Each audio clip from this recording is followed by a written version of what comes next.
Hi and welcome to the WhatTabletPC.com review of the TabTech M009S 2GB tablet available from Amazon. What I'm going to do today is give you a quick overview of what the tablet's all about.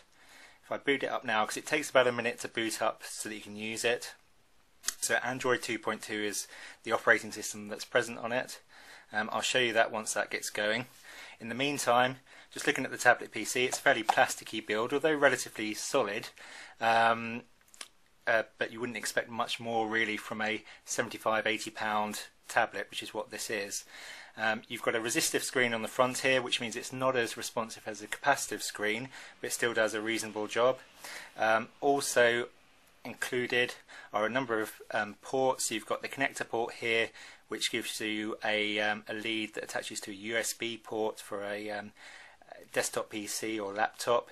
You've also got a headphone socket here, power adapter port, and a micro SD port, which helps to supplement the kind of rather meagre onboard storage that comes with the tablet, with a micro SD card when you buy one of those, and it makes it more space for apps and games and for music, videos, etc. A couple of speakers here also give you a bit more an option for sound, although it is quite tinny, the sound that comes with it.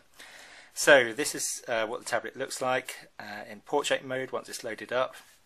I'm just going to swing it around to landscape mode. It just takes a few seconds to kind of reorientate itself.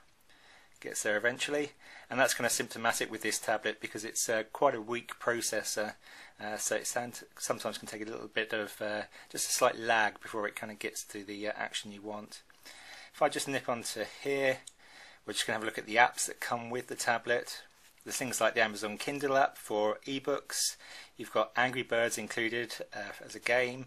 I've downloaded the BBC new app directly from the Android market, which I'll show you in just a second. We've got browser apps, documents to go for Excel, Word, etc. Apps for listening to music, playing back video, all that sort of stuff, taking pictures. There is a camera actually included on the tablet. It's a very basic camera, but it does take pictures of what's in front of the tablet screen if you want to do that. There is a Skype app included here, but Skype video chat doesn't work on this. There's a few other browsers included, and the YouTube app, which I'll show you now. There's also an email app. You might have noticed Gmail there. Let me just quickly jump you onto YouTube. As you can see, it's a resistive screen. Sometimes you have to give it a good prod or a firm touch to actually get it to respond to your touch. But if I just jump onto a random video here, the YouTube app works pretty smoothly. Playback is pretty good in it. You'll see that it's not laggy or not jumpy. It just plays things back. Obviously there's a limit with this processor. It can't deal with more HD video, but it quite happily deals with standard YouTube videos, and that plays back quite happily. Although the screen isn't the brightest, and so sometimes it's a little bit harder to see what's going on the screen.